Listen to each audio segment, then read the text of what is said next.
Good morning. Go ahead and get started. I have the hours 9:02. So I know we have a lot of travel in front of us, so we'll go ahead and get started. This meeting of the North Carolina State Bar Council is hereby called to order. Please keep in mind, we are being live streamed as we speak. I will now read the ethics statement. Members of the committee are hereby advised of their duty under the State Government Ethics Act to avoid conflicts of interest, are instructed to refrain from participating in any matter coming before this committee with respect to which there is a conflict of interest. Please note your conflict at the appropriate time. I will now call on Vice President Kevin Williams for our invocation. Thank you. Let's pray. Dear God, thank you for allowing us to gather this week. Thank you for allowing us to stop and appreciate the beauty of the world which you have created. May we be ever mindful that the work we do on behalf of the citizens of North Carolina is important, serious work being done by staff and volunteers who care deeply about the state of North Carolina, our local communities, and our profession. Thank you to the hotel and restaurant staff who've taken such good care of us this week. Please watch over us as we travel home, and until we meet again, hold us all in the palm of your hands. Amen. Thanks, Kevin. Next item on the agenda, Speaker, help out with an acknowledgement of correspondence from the State Ethics Commission. Yes, we regularly receive updates, correspondence from the State Ethics Commission about the potential conflicts of serving on the council for a profession in which you regulate. And the correspondence we've received will be attached and included in the minutes. Thank you, Peter. Next, we'd like to recognize our special guest. I see Jason Hensley in the back of the room. Jason with the Executive Director of the Bar Association. Thank you for being here. Of course, we have the Chief Justice and his wife, lovely wife, Megan. Liz Mashburn is here. Where did Liz disappear to? Liz is in the back room. Thank you for being here. Moving on to the next item. Speaking of the Chief, it is now time that we hear from Chief. Thanks. So some of y'all got here really early to get back seats. I will note that Gordon Brown and David Allen, one must have gotten here late, but this is kind of the way that went. We had him kind of that he was a professor, and he got to stand in the front of the class, sitting in front of the class that it proved so successful in his law school paper. I'm a little worried about the leadership of this organization. Not that they all would see karaoke. I've got several pictures and text messages. What I'm really concerned about is the name of the karaoke place that is Marcy even here. She's not here. It's too early for Marcy. Marcy led them to. The wicked league, really. The wicked league. Are we gonna do this with the state bar? Anyway, we need your key. I don't know. I know y'all are excited about getting home. Macon and I've been on the road since Monday as we went around for the rollout of 14 North counties into the Odyssey electronic filing. I will note that every one of my judges that are here have told me that they are working in their spare time, or some, I mean, you see the laptop, you know, they may be working now, they may be entering orders in cases that you're a part of, so if you see a judge next to you, just don't bother them, okay? Trying to get the work done. So that leaves us 13, the last group of 13 we'll do in early October. And then the whole state will have some degree of electronic filing, all 100 counties. We're still trying to figure out the next piece of this court, appellate courts, and then my basic approach is to broke on fix it. So what are we going to do? How do we get Odyssey to play nicely with systems that seem to be working well already? These are the some challenges that we have. But the next phase in Odyssey, we really need y'all's help. Tell us what we need to do to make it better. We already know that it needs to send out emails and let you know when something's going on in your case, okay? We understand that. We've been working with Tyler, my top folks at ASC meet with Tyler weekly, which is a big deal. And we're a Fortune 500 company. They were doing with their executive vice president in charge of all of their court functionality. And we meet with them every week, squeaky wheel, that's what we're being, because we want the best that they have to offer. So, you know, once you get all 100 counties up, we're gonna figure out ways to make things go. One of the things, that Rick and I have noticed this week, we're at 14 counties, the 14 counties we went to, started out in Caswell County, we go to Rockingham County. Can we bring through from that Rockingham?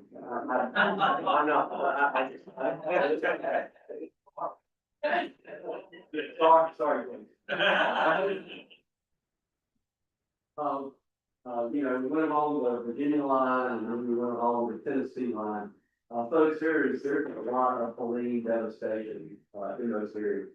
I know State Bar, Peter and his folks worked so hard to help us have legal representation, letting out-of-state attorneys come in and do pro bono work. I'm grateful for that. Rick and I were in Bunker County about a month ago, and Judge Stormberg took us around. He had the Solano fire chief show us around. There are whole little communities that are just wiped out, will never be back. We were with one young lady who had lost her 11 family. That morning, for tour, God's grace, she had gone to the local fire station, delivering some homemade biscuits. And while she was there, her phone got washed away in a mudslide. The next thing she knows, 2 more mudslides. So even people who had gone out to look for ways to help after the mudslide got called in the second and third mudslide.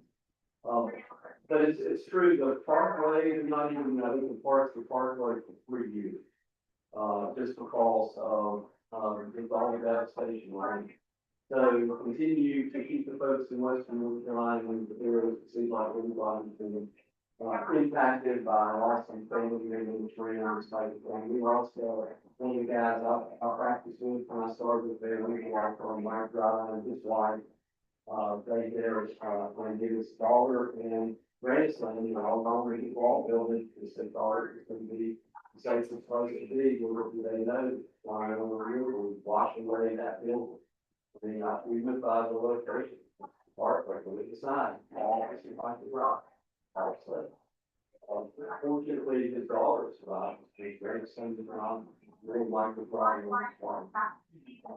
Yeah, just all these counties, it should be generation before Western North Carolina over the families. But anyway, I'm so grateful for the getting to see. We were in Madison County, one of our advantages of Oxley. Madison County had 5 inches deep of sludge in the courthouse, which is up on a hill, okay? We've got Rich Bar River there, we were able to save some of the documents, although they're still sludge covered, and, they're going to scan in case they close, because we put them into the Odyssey system, that really works up there.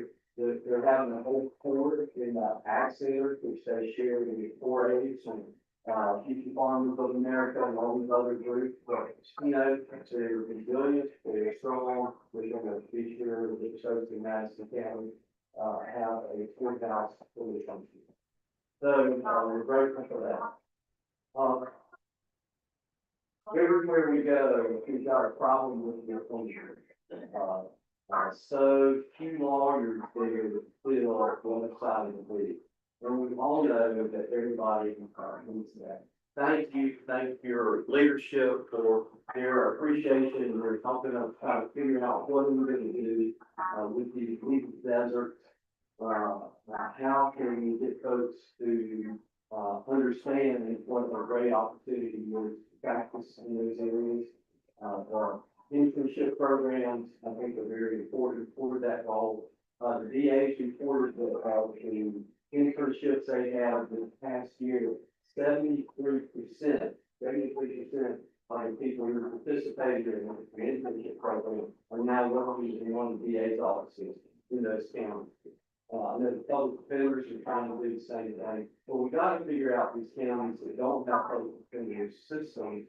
Or even those that do, there's always conflicts there. How do you get more folks on to the previous, criminal cases and the PA case.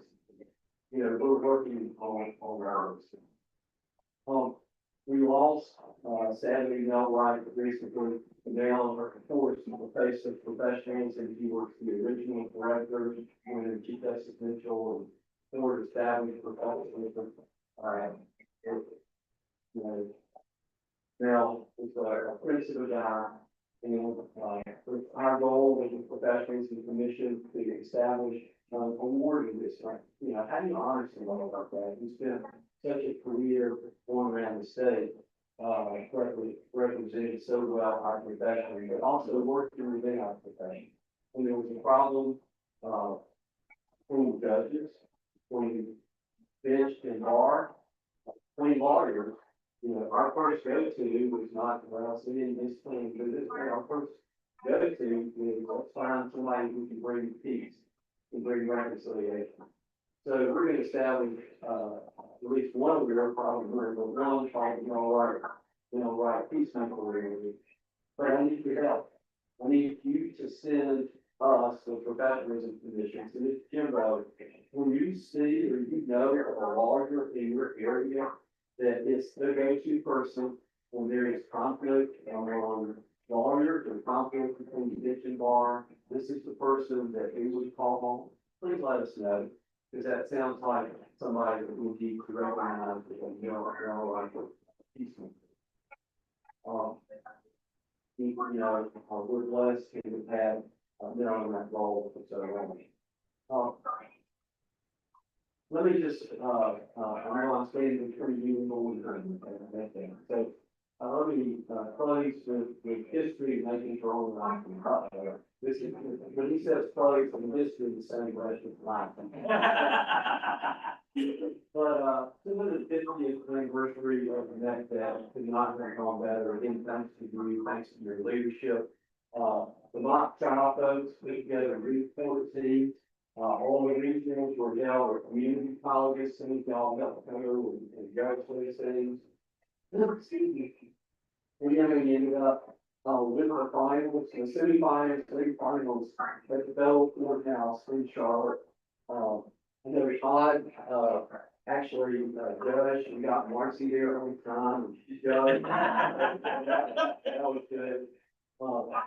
And, it was very great to see, high school students and their, families from across the state there in Charlotte, as the city itself was celebrating the 250th anniversary of the National Voting Declaration of to see these students having delved into the history, to which, we're part.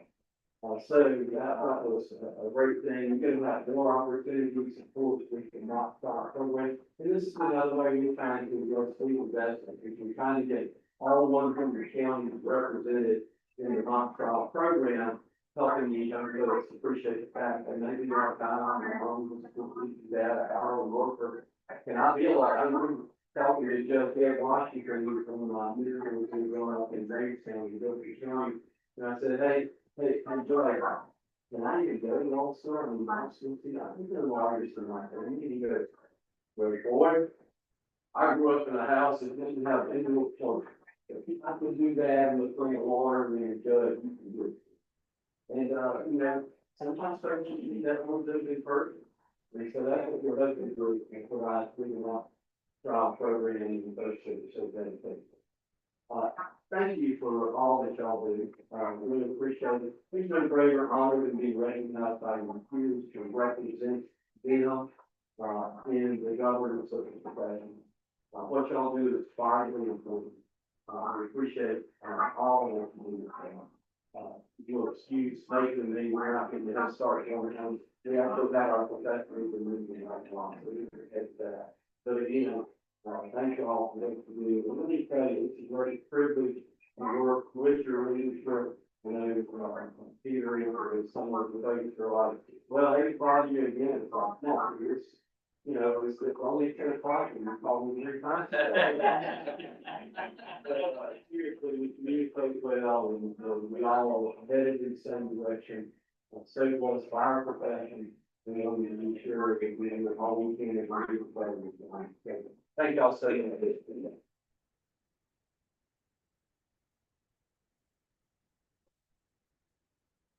Thank you, Chief. Thank you, Megan. If we get distracted up here, we're listening to the lady behind us give her presentation. She grew up in a Polish family. What else? You're spreading it out. She did grow up in a Polish family. Yeah, the subcontractor's right behind us, and so we're getting a little feedback, so to speak, so we apologize. Next up is Jason Hensley with Bar Association. Jason, thank you for being here.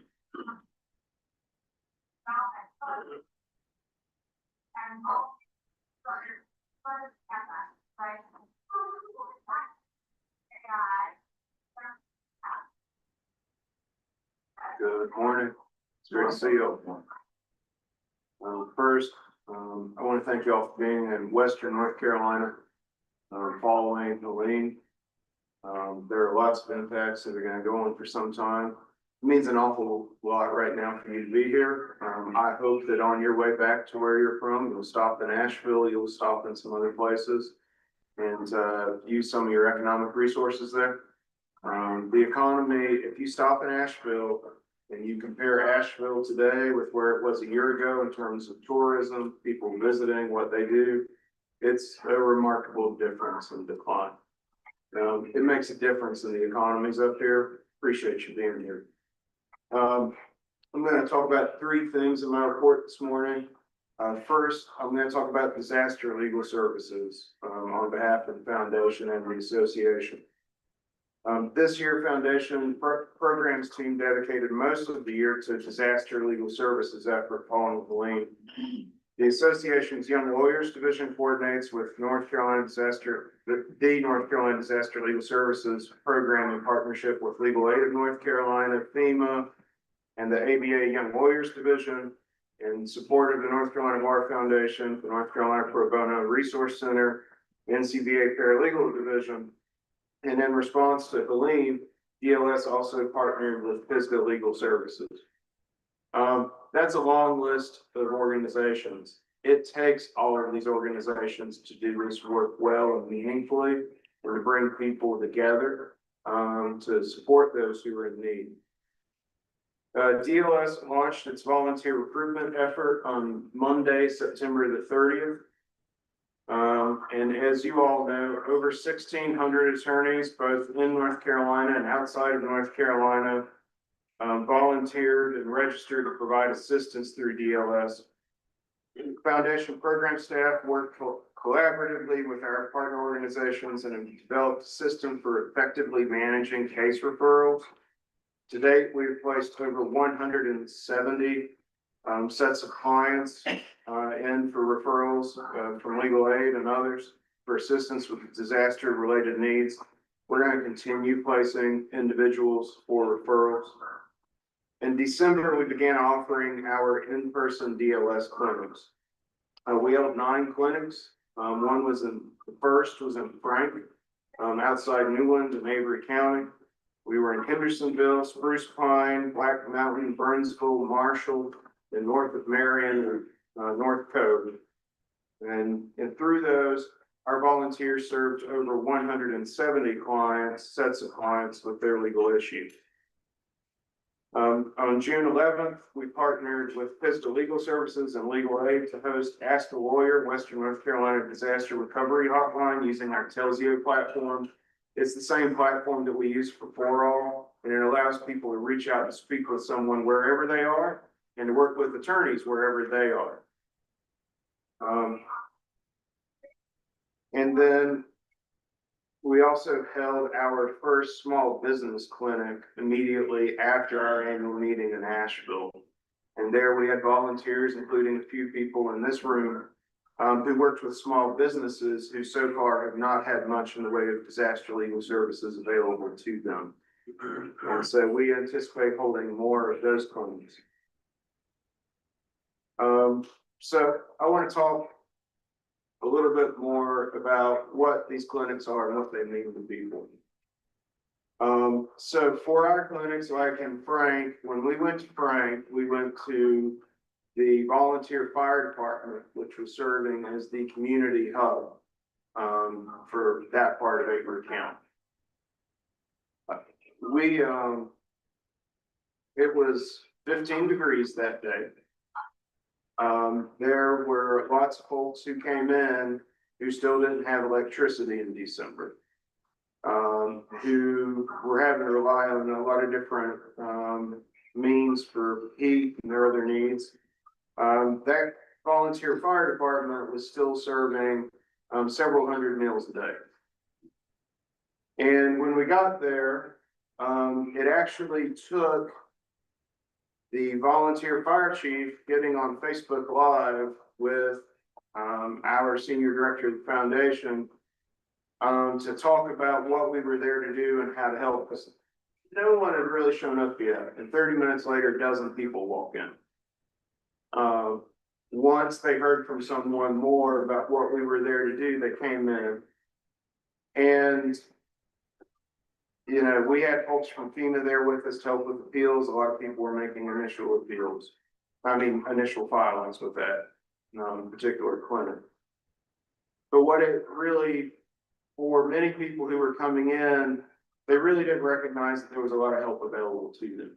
And it took reaching out in that way to show them the opportunity to come in. But our volunteers who were there that day were from New Bern, Charleston, South Carolina, and all over North Carolina, otherwise closer in. And then we had local returns who were showing up to help as well. Speaking more broadly about our clinics, we have a lot of people who come into our clinics who have never sat down with a lawyer. And they have a lot of trepidation when they come in. They come in, they're like, they have to explain why they're there, what they're looking for. You know, like, I've never met with a lawyer, and we're like, we have good news, we're gonna sit you down with two of them. And because when we do our work at these clinics, what we recognize is that, really none of us go to law school to become a FEMA lawyer or to do any of the number of things that are required for disaster legal services. So we go through a process of training our volunteers. So if you sign up as one of those 1,500 individuals, we provide 6.5 hours of CLE to help train you in the needs that come up, whether it's with FEMA, insurance, contractor scams, which unfortunately they're always present and a problem. But we make it possible for anyone who has a willingness to volunteer and serve to have the training they need to do that. And then we do our best to pair those volunteers up with someone else who's more experienced. So you do that work side by side and you sit down with someone who is really, and many times in their greatest need. It's a singular set of events in their life. Through our clinics, we have worked with clients who have suffered everything that you have heard about in this storm. Individuals who have lost family members, individuals who have lost their homes, individuals who have lost their livelihoods, individuals who have lost their security, and who are, as they figure out where they are trying to figure out how they go forward. And one thing that really makes a difference at these clinics, when we show up, when our profession shows up, it lets these folks know that people care about them. That they're not just a number and they're not forgotten. That to people across the state and people who do work to help people, they matter. And that people want to help them figure out where they are and where they can be and make a difference. And I would offer you, with this type of work and what we do in this, does so much for how people see and view our profession and the real reasons why so many of us go to law school and why we do this work. And help show how much service matters to us.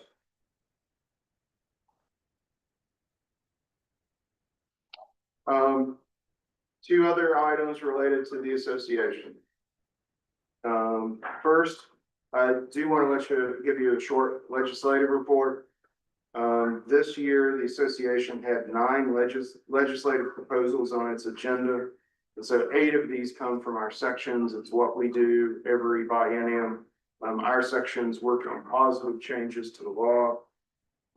And so one of those was from the business law section to update the North Carolina Business Corporations Act. 2 were from the elder law section.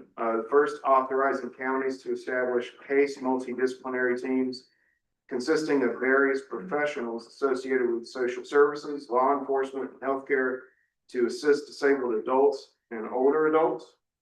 The second allows the disabled individual aged 65 years or older to transfer funds into a pooled special needs trust without incurring a Medicaid eligibility penalty period when the transfer is made for fair market value.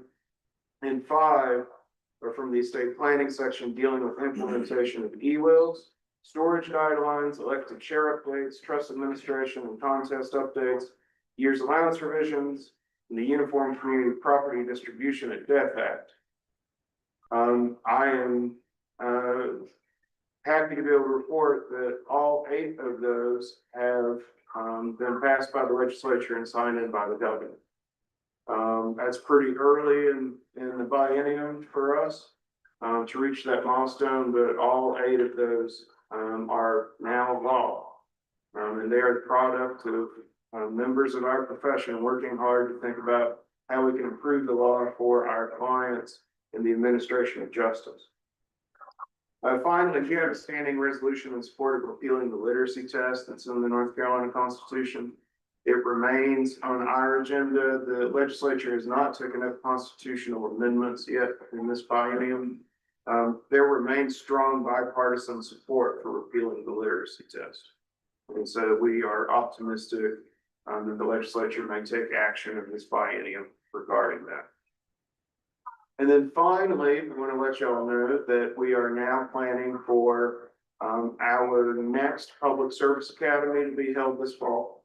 And so with our Public Service Academy, our goal is to bring in attorneys and to educate them on what they need to know to run for office. And so whether they want to run for judge or city council or the legislature or Congress, our goal is to provide the foundation of what you need to know to do that. It's 2 weekends in length. We typically take 25 attorneys into a class. It's at no cost to them.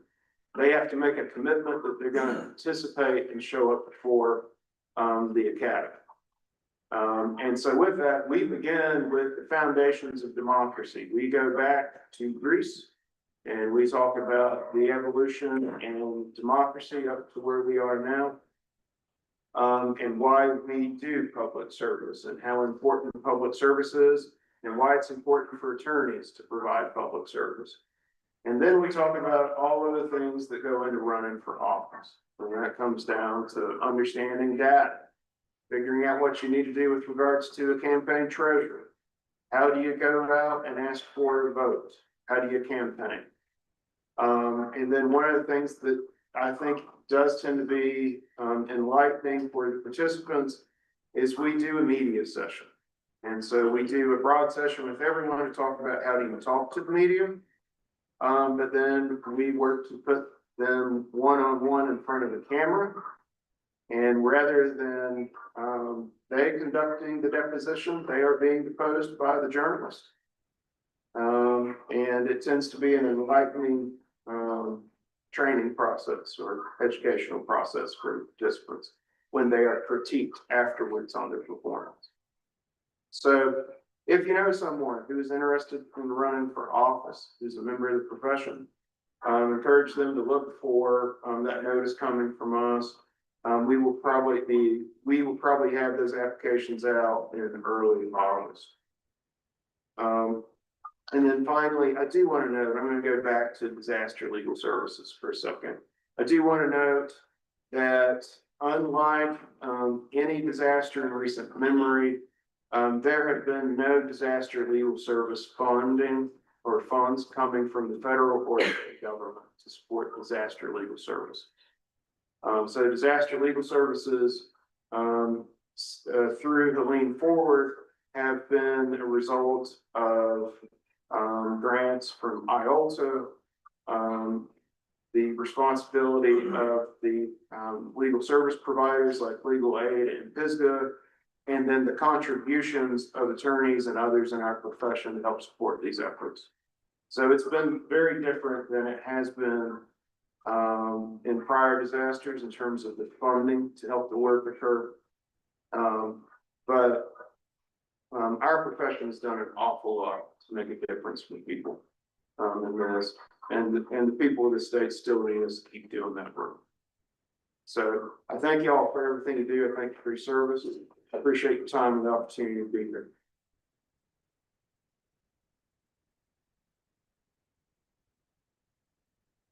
Thank you, Jason. We appreciate everything that, the Bar Association has done with us and has done for the good folks of Western North Carolina, continue to do so. Next we'll be moving on to the report from the Owls Board. Mary, you've already on one.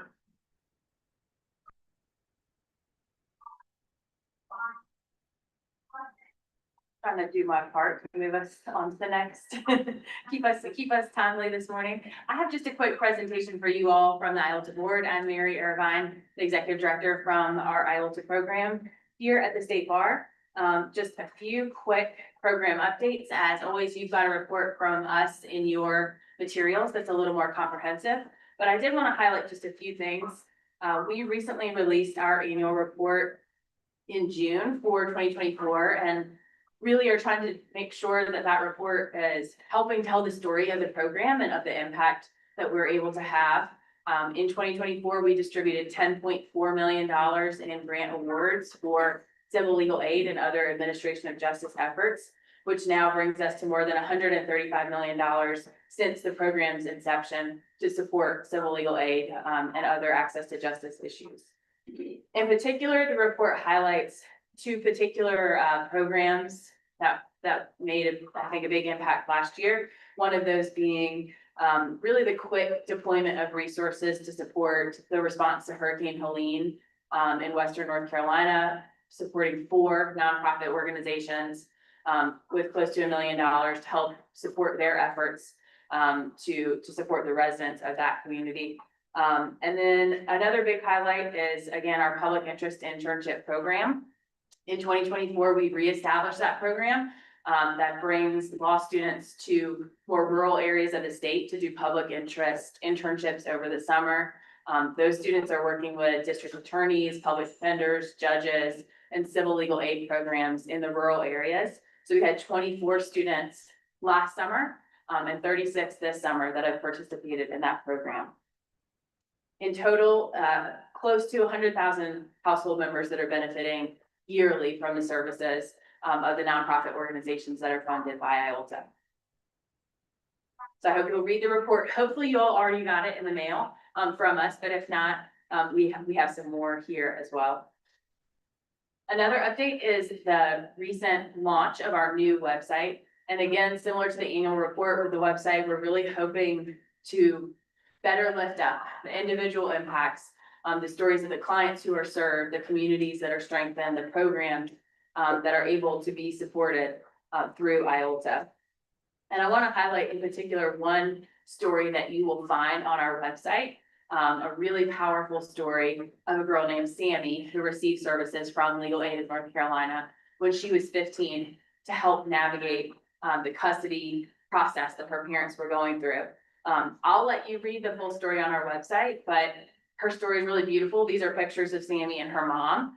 Sammy is now 21 and she is thriving. And it was with that support, that legal support that she received, that she could feel safer, empowered, and like she had a voice in the process. So that is the work of the programs that we fund.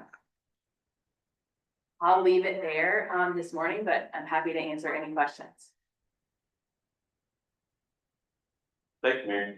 We have 2 of our IOLTA interns with us this week.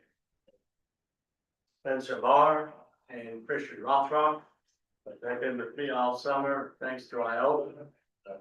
It's busy. Thank you, Mayor. Thank you, Judge Langen.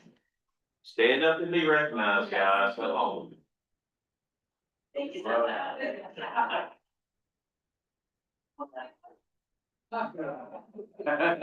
We'll look at for the record. Thank you. Next we have the report from the lab board, just she is on her way.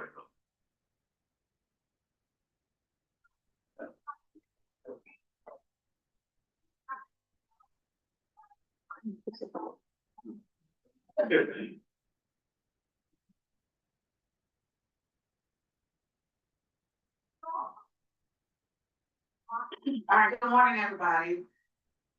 For the last board report, you may remember at the last meeting, I mentioned that the ABA study about lawyer mental health was coming up on a 10-year follow-up update, and to encourage the lawyers in your areas to participate. We are now in the middle of that study.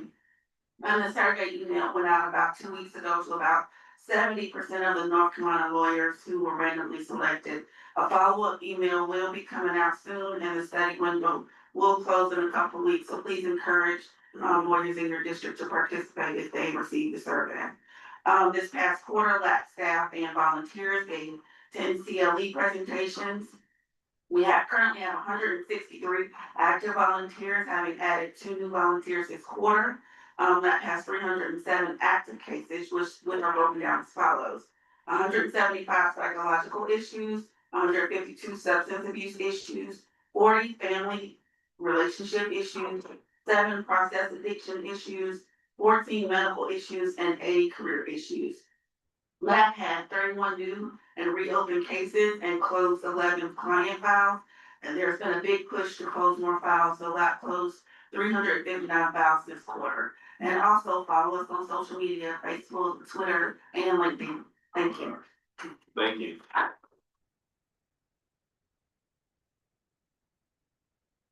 Thank you, Judge. The next up is our attorney, Garvin Metz. Good morning, everyone. The report of the activities of the Office of Counsel during the second quarter of 2025 is in your materials. I'd be happy to answer any questions. Outstanding presentation.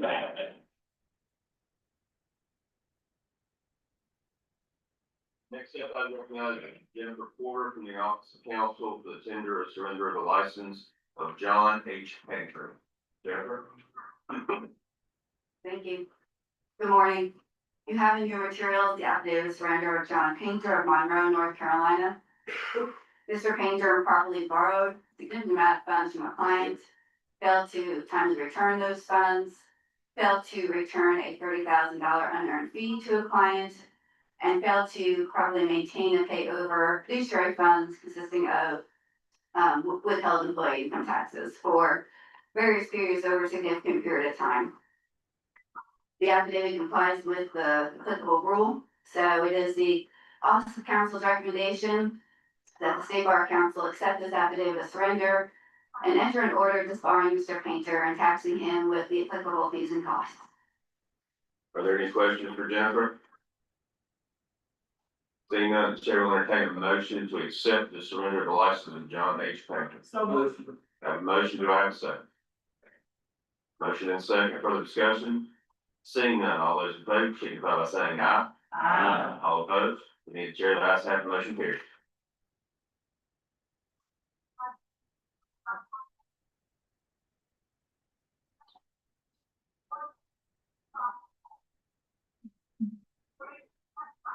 Moving right along, we'll go into the committee reports. First off will be executive. We'll take the committee. I'll recognize President-elect Kathy Brown.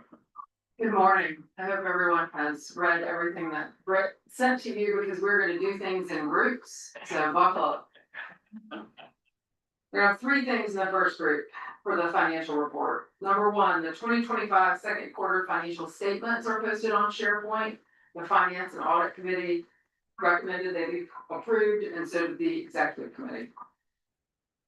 Second, there's a proposed amendment to the State Bar's personnel policies and procedures to align the State Bar's paid vacation hours with the state's policy. The Finance and Audit recommended the approval, so did the Executive Board. Third and final. Council is required to approve the selection of the state bar's external auditor annually. The Finance and Audit Committee recommended the selection of Bernard Robinson and Company as the auditing firm and Sarah Stanley as the accountant in charge, and the executive board accepted that recommendation. Without objection, we'll take that as approved, as the comptroller committee does not require a second further discussion. Seeing none, all those in favor signify by saying aye. Aye. All those opposed, any chair, the ayes have it, motion carries. Excuse me, Ms. Wright. We skipped one issue, we need to approve the April 2025 council meeting minutes, which are in your materials. Are there any changes or corrections to the April 2025 council meeting minutes? Seeing that, the chair will entertain a motion to approve. So, have a motion, do I have a second? Motion and second. Further discussion, all those in favor signify by saying aye. Aye. All opposed? Any chair, the ayes have it, motion carries. Ms. Wright. Yes. So we're gonna, again, group things. So we're gonna deal with IOLTA first. There were 3 appointments for the IOLTA board, each for a 3-year term. Alexander Dale was eligible for reappointment. Shelby Benton and Heather Culp are not eligible. The appointments committee recommended to executive that Alexander Dale be reappointed, and that Anna Hamrick and Tom Nelson also be appointed to fill the seats of Shelby Benton and Heather Culp on the IELTS board. Number 2. The IELTS board chair and vice chair are appointed annually. The appointments committee recommended Judge John Arrowood as the chair and Ted Edwards as the vice chair, and that recommendation was accepted by the executive board. That is recommendation from committee, requires no second. Further discussion. All those in favor? Aye. All those opposed? Chair, the ayes have it, motion moves. There were 2 appointments to be made to the Board of Legal Specialization. And also appoint the board's chair and vice chair. 2 board members, the current chair and vice chair are all eligible for reappointment, so that made the work very easy. The committee recommended the reappointment of Julie Beavers and John Bircher to the board, and the reappointment of Matthew Leidenheim and Barbara Morgenstern as the chair and vice chair respectively. Motion for committee does not require a second. Further discussion. Seeing none, all those in favor signify by saying aye. Aye. All opposed, we need chair, that motion carries. As some of you may recall, we sadly had the passing of Bob Wicker in April, which also left a seat on the State Bar Foundation Board to complete his term. Board members must be State Bar past presidents. The Appointments Committee recommended to executive that Marcy Armstrong be appointed to complete his unexpired term, which ends on January 31st, 2027, and that recommendation was accepted by executive. Chair will now entertain a motion regarding the competency and fitness of Marcy Armstrong. Seeing that this motion from committee does not require a second. All those in favor, signify by saying aye. Aye. All those opposed, being chair, the ayes have it, motion carries. All right, final grouping. Crawford Cleveland had to unfortunately resign his position on the Lawyers Assistance Program Board. July 7th, he has moved to take a new job in a new state, so he will not be here further. His term expires on January 31st, 2026, and the Appointments Committee recommended to executive that the LAP volunteer Paul Derrick be appointed to complete his term, and that was accepted by executive. Motion for committee does not require a second. Further discussion. All those in favor signify by saying aye. Aye. All those opposed, being chair, the ayes have it, motion carries. Thank you, Ms. Rock. Next up, we have the rule amendments, and there are 4 for adoption. I'm going to take those as a group without objection. They are the rules of professional conduct, amendments of rule 1.15-2. Next is discipline and disability of attorneys. 3rd one is CLE. 4th one is client security fund. I think most of these are just, I'm gonna call them technical corrections for you. That's what it's doing. These are technical corrections. Does anybody wish to discuss any of the items? Seeing none, chair will entertain a motion to adopt these rule amendments for transmission to the Supreme Court. Motion. I have a motion, is there a second? Second. Y'all want to go? Motion and second, all those in favor, signify by saying aye. Aye. All opposed, any chairs, ayes have it, motion carries. Next up, this one is for publication. These are the proposed amendments to the rules governing admission to the practice of law. Does anybody wish to discuss those? Or pull any particular item? Seeing none, Chair will entertain a motion to publish these amendments. Motion. And a motion, is there a second? Second. Motion and a second. All those in favor? All those opposed? Any chair, the ayes have it. Next up, we have the administrative committee report. Judge Rader.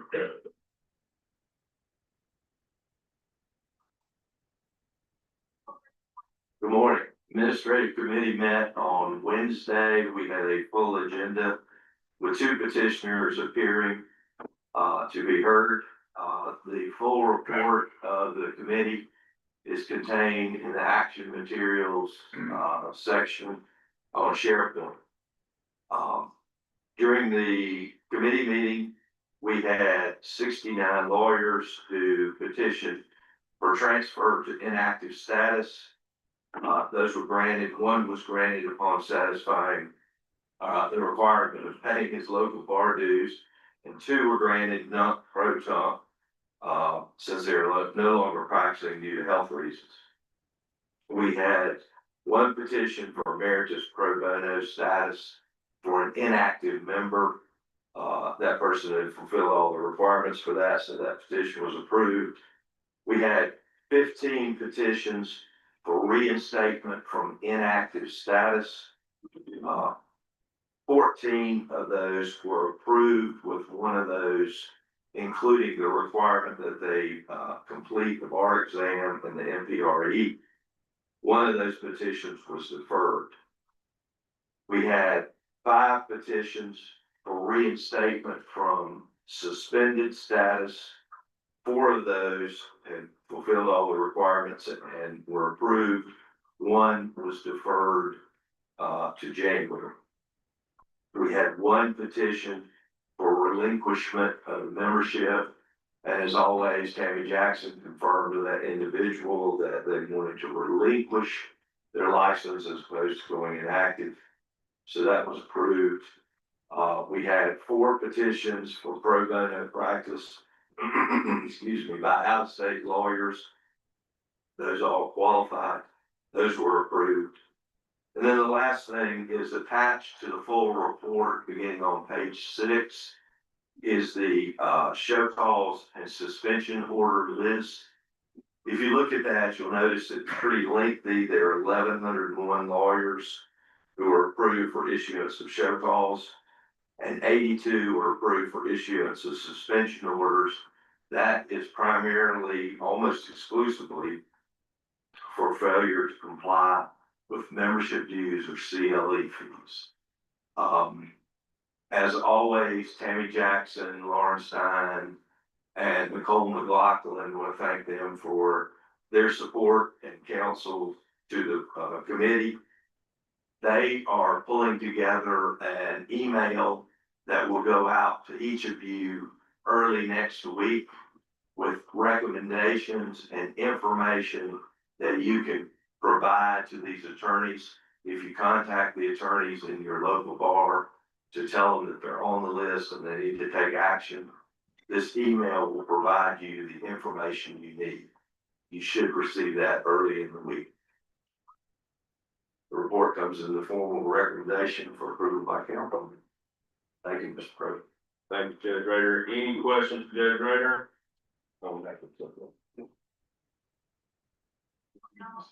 Including suspension orders. So that report from committee does not require a second, including suspension orders. For discussion. Seeing none, all those in favor say aye. All those opposed? Any chair, the ayes have it, motion carries. Thank you. Judge Kia again.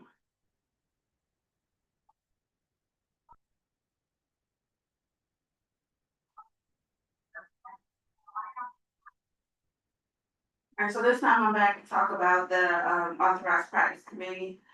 We met on Wednesday, the 23rd. We reviewed 10 complaints regarding the unauthorized practice of law. The committee dismissed 4 matters, voted to issue 3 letters of caution, voted to take no action on 1 matter, and voted to continue 2 matters. Council provided an update on the progress of a subcommittee studying an advisory opinion about the scope of permissible activities for non-attorney special education advocates and the administrative proceedings before the Office of Administrative Hearings. Council requested that the Authorized Practice Committee form a subcommittee to revise the guidelines for attorneys licensed in other jurisdictions. In closed session, council updated the committee regarding the status of an injunction council filed against Typer Sidney Acute McDaniel, which was ordered against Ms. McDaniel last month. Regarding the prepaid legal services plans, council advised the committee of the following. The state bar received no proposed amendments to existing prepaid legal services plans during the second quarter of 2025.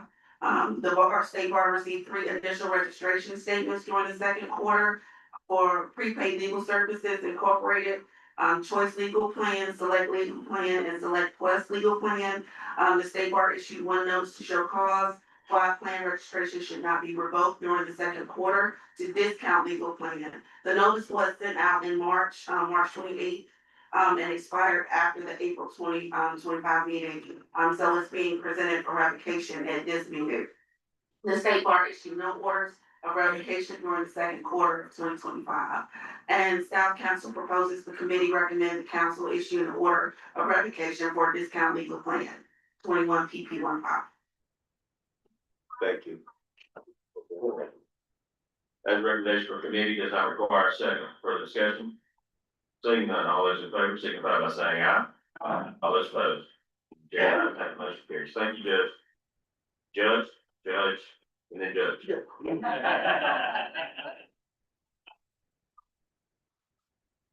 Good morning, everyone. I am here to present the Ethics Committee report. We met on yesterday morning, and as always, we had a really good meeting. We entertained 5 inquiries this quarter. And first one being inquiry of Kent Public Defender offices in a multi-county district, inquiry of staff, real estate, client referral to law partners business, proposed 2025 FEO 3, client consent to annual rate increase, as well as inquiry of grievance, non-disparagement clause as a condition of a fee dispute resolution. We do have 1 action item for the council this morning. And as I said before, the last quarter, the committee published proposed 2025 FEO 2 negotiation licensor reporting capability during mediation for comment. A copy of this public opinion is in your materials as well as the full report. No comments were received. And so we're asking and recommending that the council adopt proposed 2025 FEO 2. The report from committee does not require a second. Is there any further discussion on that proposed FEO? Seeing none, all those in favor signify by saying aye. Aye. All those opposed? The chair, the ayes have it, motion carries. Thank you. Thank you. And I just want to say really quickly, as always, thank you to Brian, Nicole, Suzanne, Britt, for always providing great support to us in our committee. And a special shout out to Suzanne, who is leaving us soon. She has indicated to us that she is retiring. We are going to miss her, but I just want to thank her and thank you all now, as I always do. And I hope you all have a safe trip back off the mountain. Don't go down 19, go the other way. All right. Thanks, Judge. We appreciate the direction. Next up, Gordon for grievance.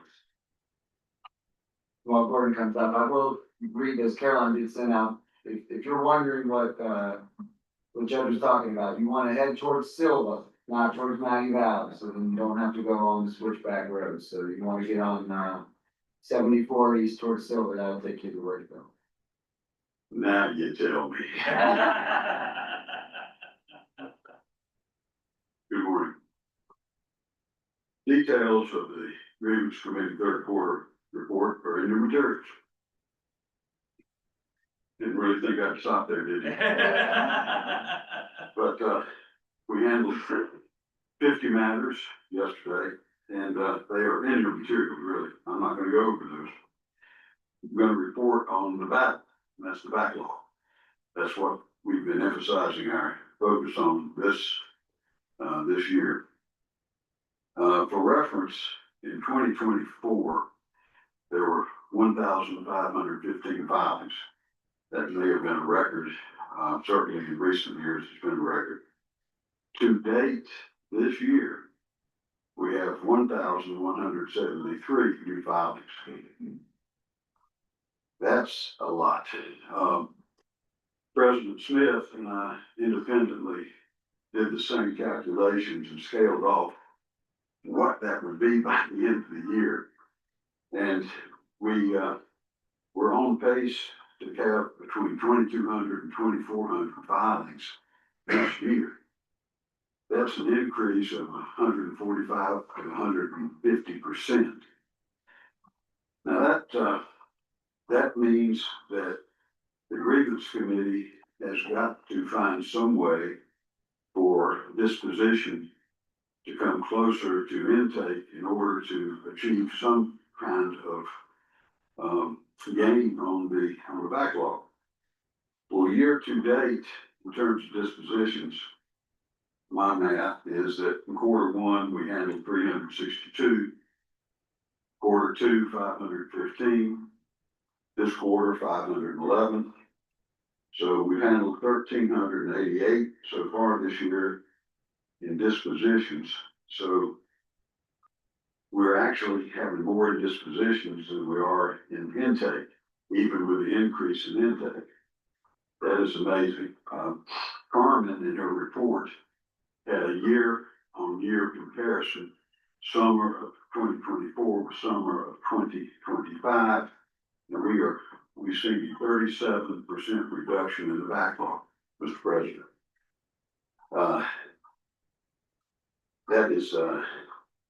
That's awesome. Next time you see Carmen, anybody else who works in the Office of Counsel, investigators, paralegals, staff, anybody, just remember this paraphrased statement from Winston Churchill when asked about the battle. Never in the field of ethical conflict is so much owed to so many, I get this wrong. Never in the field of ethical conflict is so much owed by so many to so few. And that is absolutely true with our Office of Counsel.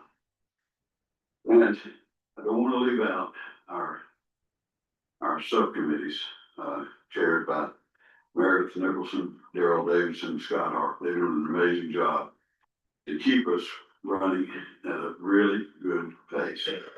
I don't know if we'll ever catch up, Mr. President, but we are right now ahead of the intake, and that's not been easy. Now, grievance review panels, I'll be very brief here, but I do want to recognize that we had 2 grievance review panel sessions in this past quarter. One right after the second quarter meeting. This panel handled 3 reviews. The panel, one panel itself was able to handle all 3 without having to change any membership. These panel members were Judge Patrice Henna, Michael Peters, Evan Grant, and Damon Siles.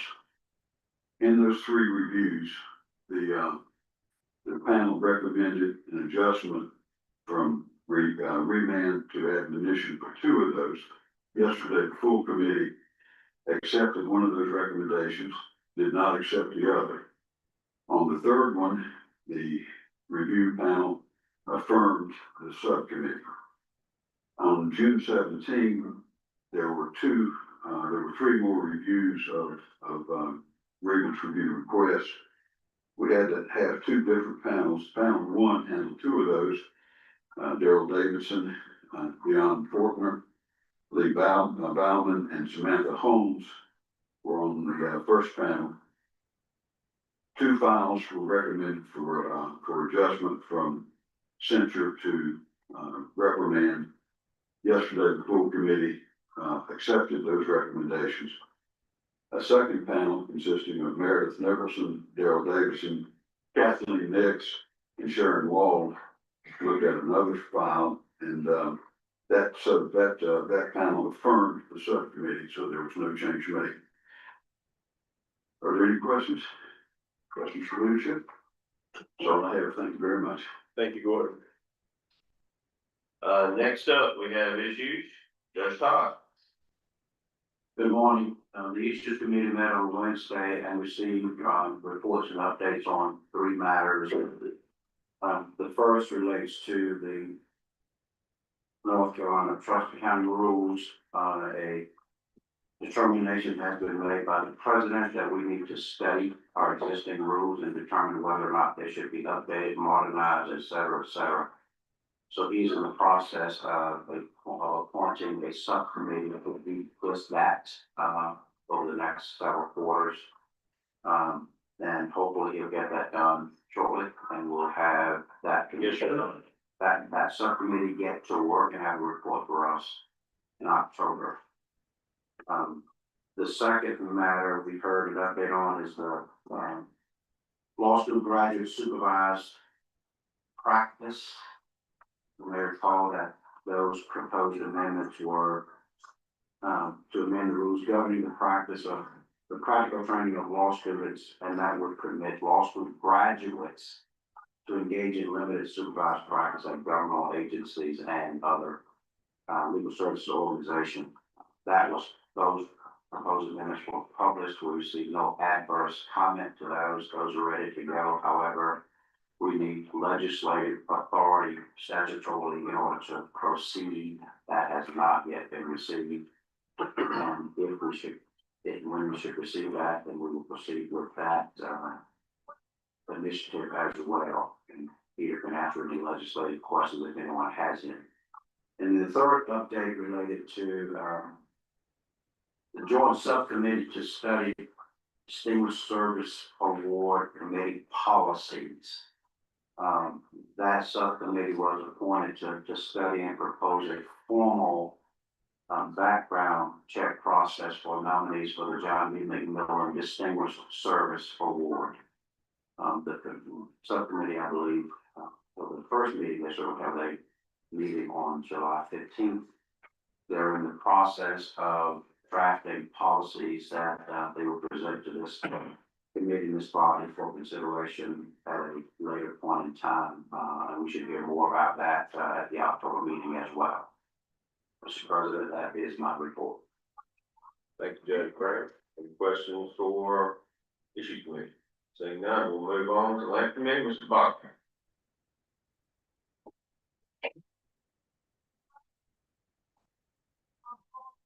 Well, we were able to meet by Zoom last Thursday, and for those who don't know, the land committee, most of the councils who surround our military bases are members, and then we have Gil Beck, actually, who's a retired veteran and retired staff advocate general who serves with us, and then we probably have the largest group of members who are not counselors, and most of them are veterans, and they help us to exchange ideas and be conduits.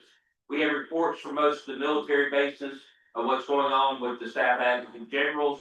And then we also were able to discuss a little bit of a major issue coming up before military personnel. Your Honor, we don't have any action items for you, but it's nice to have a screen to be with my head here. Thank you very much. I appreciate you calling me your honor. I'll learn that trick, isn't it, so. Get right along. Recognize Brother Cobb and sing the service award.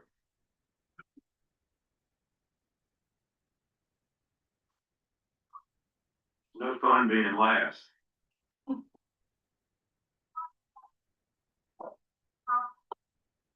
So, the Distinguished Service Award Committee, has been active. We have some scheduled presentations coming up. The first is James Barrett, which is Thursday, August 28th at 5 p.m. at the Physical Legal Services Building in Charlotte. Donald Vaughn's scheduled ceremony is September 18th. In conjunction with the Greensboro Bar Association dinner meeting. Steve Bowden's is scheduled for November 20th, and it's a Greensboro lunch meeting. And there are 1, 2, 3, 4, 5, 6 that are in the planning stages, and we will keep you updated on those as they progress. Yes, sir. Judge Cobb, the late Judge Malcolm Howard's award will be on September 18th as well in Greenville, and you'll get the details. Thank you, sir. Is there any other updates on those scheduled presentations? All right, thank you.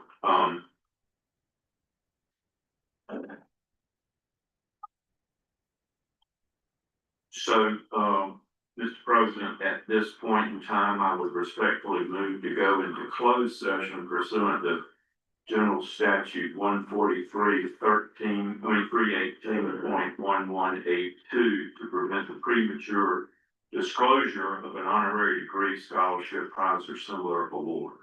That is a motion. Is there a second? Second. Motion and second. Further discussion? Seeing none, all those in favor, signify by saying aye. Aye. All those opposed?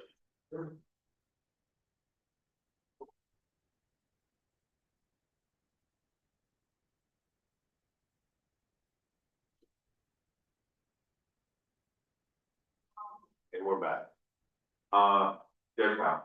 Mr. President, I would advise that the Distinguished Service Award Committee is moving with the approval of the Executive Committee, that the council approve the nominations of candidates A and B discussed in closed session to be presented to the full council for presentation of the John B. McMillan Distinguished Service Award, subject to our standard due diligence checks. That motion for committee does not require a second. Further discussion? Seeing none, all those in favor, signify by saying aye. Aye. All those opposed? The chair, ayes have it, motion carries. Thank you, sir. Ladies and gentlemen of the council, please remember not to discuss these awards in public until the state bar staff has done its due diligence checks on the nominees. I encourage each one of you to ponder those people that might be deserving in your respective districts. And if you decide that someone is so deserving, please forward that to our committee. We're looking for good people that need to be honored. They're out there, and someone don't care a thing about being honored, but they need to be. So I urge you to do that. Of course, I thank all the hardworking members of the committee, and especially Suzanne Lieber, who is our trusted staff attorney. Anything further, Mr. President? Not that I know of, Judge. Thank you. And I think that concludes materials before I recognize Mr. Bachman for his usual motion. Thank y'all for coming out. It's always a pleasure. I know it's a little bit west, but I think we all had a good time, and do remember the directions that we were given earlier by Judge Mitchell. Thank you, Brian. Chair will now recognize Mr. Bachman for a motion. I move we adjourn. Motion second. Any other chair, the ayes have it. If you have not signed just one of these or initialed your name on one of the attendance lists, we've got them around here. It was just checked in somewhere. It's not, you don't throw it down.